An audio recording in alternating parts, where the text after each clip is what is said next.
Sexta lição: quando Jesus está presente, a espiritualidade é racional e com ordem. Versículo 8 ao 9, olha que coisa interessante que acontece aqui. Levem, depois de ter feito o milagre, como é que você imagina que Jesus fez esse milagre? Olha, leve um pouco do vinho ao encarregado da festa, e o encarregado da festa provou a água que fora transformada em vinho, Bom, se Jesus aqui, você crê que Jesus está presente aqui, Marilza? Não deveria estar todo mundo pulando ou subindo, levitando, fazendo. Está todo mundo sentadinho na cadeira. É ou não é?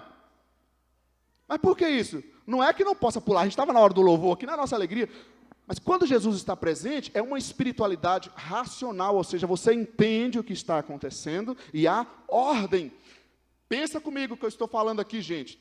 Jesus fez um grande milagre, transformar água em vinho, correto? Imagina a casa virando de cabeça para baixo. O que é isso? O povo doido, tudo louco, não, que coisa, que coisa. Aí Jesus fala o seguinte, olha, pega um pouco dele e leve ao encarregado para provar. Você imagina como eles, pegando os potes, levar um pouco para o encarregado provar. Gente, aquelas pessoas, diante daquela tragédia que tinha acontecido, acabou o vinho, aí vem Jesus, simplesmente, virou tudo vinho, ele fala, leva lá para ele provar. Não, você está brincando. Eu imagino eles assim, tudo tremendo as pernas. Mas Jesus não quebrou a ordem, porque o encarregado era o responsável de aprovar o vinho. Ele provava e aprovava. Jesus passa por ele. Isso ensina o quê? Que o agir de Deus é racional na nossa vida. Em muitas curas que Jesus fez, ele diz o seguinte, vai lá e passa pelo sacerdote. Porque o sacerdote na cultura judaica era o responsável de liberar as pessoas para voltar à vida social. Por exemplo, quando tinha lepra, a pessoa era afastada da sociedade. Então, mesmo quando ele fosse curado, ele precisava ir no sacerdote para depois ir ao convívio social. Você quer ver um exemplo? Você deve orar por cura, clamar a Deus, sim. Mas você não vai ficar louco, não, Jesus me curou, não preciso tomar remédio, não preciso fazer isso, não preciso fazer aquilo. Porque a espiritualidade, quando Jesus está presente, ela é racional e com ordem. Você crê que Jesus te curou, vai lá no médico, faça o exame e confirme. É isso. Não é que não deva buscar, não deva orar, mas faça isso com cabeça, com racionalidade, porque a fé bíblica é assim. Amém, gente? Uma vez eu ouvi uma pessoa, logo no meu início de fé, dizendo o seguinte, que Deus estava abençoando ele demais. Olha só que engano sobre a espiritualidade. Deus está me abençoando tanto, gente, que eu tinha um material para vender, não vou falar o que foi, que valia 3 mil reais, mas Deus me abençoou que eu vendi por 8 mil reais. Aí eu parei, então Deus ajuda as pessoas da calote? Eu fiquei assim pensando, né? Não, aquele irmão estava errado com aquela visão dele. A bênção de Deus não traz confusão, a bênção de Deus não puxa tapete de ninguém, não passa por cima de ninguém, a bênção de Deus não é irracional, de não precisar tomar remédio, de ter medo de ir no hospital. Quantas pessoas hoje em dia estão com medo da vacina, da Covid? É ou não é? A gente clamava para que surgisse a vacina, aí vem a vacina, a pessoa não quer tomar a vacina. Você entende um negócio desse? Ei, gente, não é complicado? Então, eu creio em Deus, claro, minha vida está nas mãos de Deus, mas aquilo que é nossa parte, nós temos que fazer, amém ou não amém? Então, levem ao encarregado, e aí o que o encarregado fez? Provou da água que Jesus tinha transformado. Olha só, a água já tinha sido transformada em vinho, mas ele precisou provar. Às vezes a sua água já foi transformada, Jesus já fez um milagre, mas você não provou. Como assim, Léo? É isso. Você ora pela minha vida. Aí a gente diz, então tá bom, faça um exame, veja se foi curado. Aí você quer a bênção de Deus, mas não vai no culto, não busca a Deus, não ora em casa, não prova. Prove. Deus já pode ter mexido a sua água já transformada em vinho. Então prova da graça dele.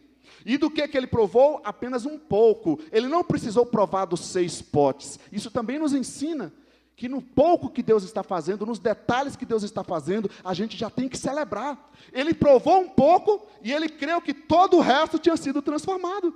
Às vezes Deus está fazendo coisas na sua vida e você está queixando, mas só tem isso, Senhor, só tem isso, Senhor. Agradeça pelo pouco, creia no agir de Deus e o resto Ele fará. Amém, igreja? 7ª lição, estamos quase terminando. Quando Jesus está presente, não importa a circunstância, provaremos do melhor em Jesus. Você crê nisso? Versículo 10 diz o seguinte: então chamou o noivo e disse: todos servem primeiro o melhor vinho, e depois que os convidados já beberam bastante, o vinho inferior é servido, mas você guardou o melhor até agora. Não importa as circunstâncias. É forte falar isso, né? Não importa as circunstâncias. Todos, ele diz no texto, todos servem primeiro o melhor vinho. Gente, independente do mundo ao redor, todo mundo está tendo medo da Covid, mas você não precisa ter. Todo mundo está fazendo um desespero, mas você, quando está em Jesus, você não vai fazer. Todo mundo está achando que é o fim do mundo, quando você está em Jesus, você não vai ficar desesperado por isso. Todos servem, mas não importa o que é que acontece ao meu redor. Sabe o que importa? Que em Jesus eu tenho um destino garantido. Eu sei de onde eu vim, eu sei para onde eu estou vindo, eu sei quem é meu Deus, eu sei a quem eu sirvo. Todos servem, e ele diz, guardou o melhor. Independente da circunstância, creia nisso, sempre tem algo melhor para a sua vida em Jesus Cristo. Tem algo melhor para a sua vida em Jesus Cristo, sim ou não, gente?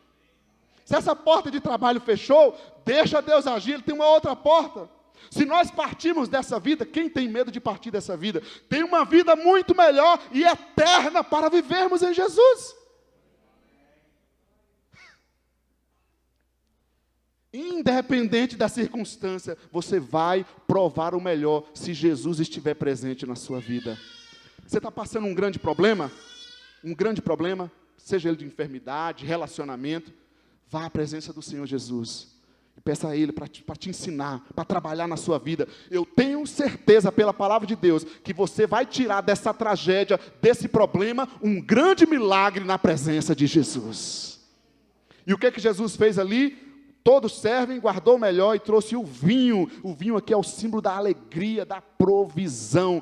Deus irá prover sobre nossa vida. Como ouvimos o Luiz falar aqui do luto, é difícil como ser humano passar isso?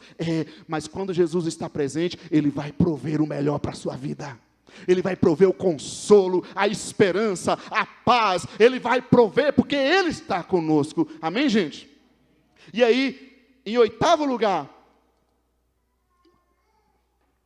quando Jesus está presente, tudo acontece, creia nele. Versículo 11 diz, este sinal miraculoso, em Caná da Galileia, foi o primeiro que Jesus realizou.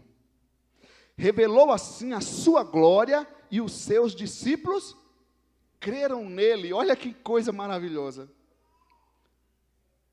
Tudo acontece para que você creia nele. Está aqui o primeiro milagre de Jesus. Jesus manifestou o seu milagre. E para quê, segundo o texto? Jesus revelou a sua glória. Quantas vezes você já tem ouvido de Jesus? Quantas vezes Jesus tem te dado oportunidades na sua vida? Você quer ver? Você está vivo hoje. Isso é uma oportunidade de Deus que Ele está te dando na sua vida. Quantas vezes você recebeu convites para ir à igreja, ao culto?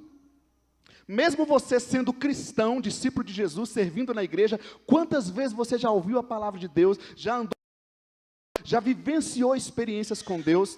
Eu costumo pensar o seguinte, eu costumo pensar o seguinte, às vezes nós estamos tão acostumados com a graça, com a bênção de Deus, que nós já esquecemos de como a nossa vida era tão ruim quando nós não servíamos a Deus. Eu não sei vocês, eu não nasci, não tive uma vida cristã no contexto da igreja.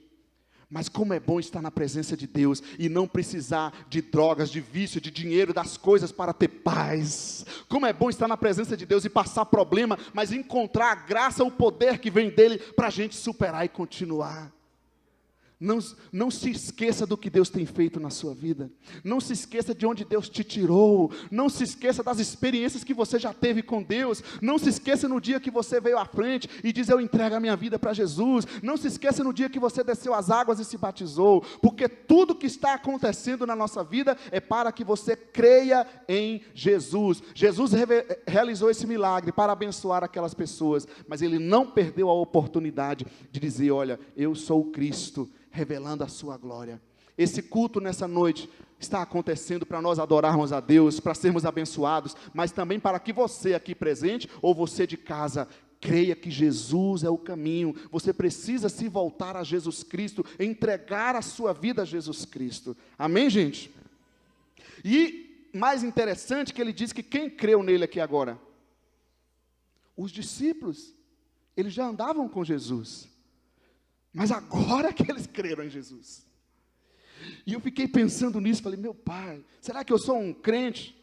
Quantas vezes um cristão está aqui, batizado, envolvido, mas você realmente está crendo no Senhor? Ou é um crente ateu? Estão entendendo? Os discípulos creram nele.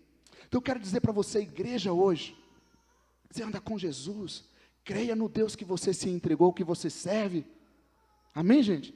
Ele está aqui presente, agindo na sua vida, para que você creia, se entregue, veja a glória dele na sua vida, em nome de Jesus. Você pode dizer amém?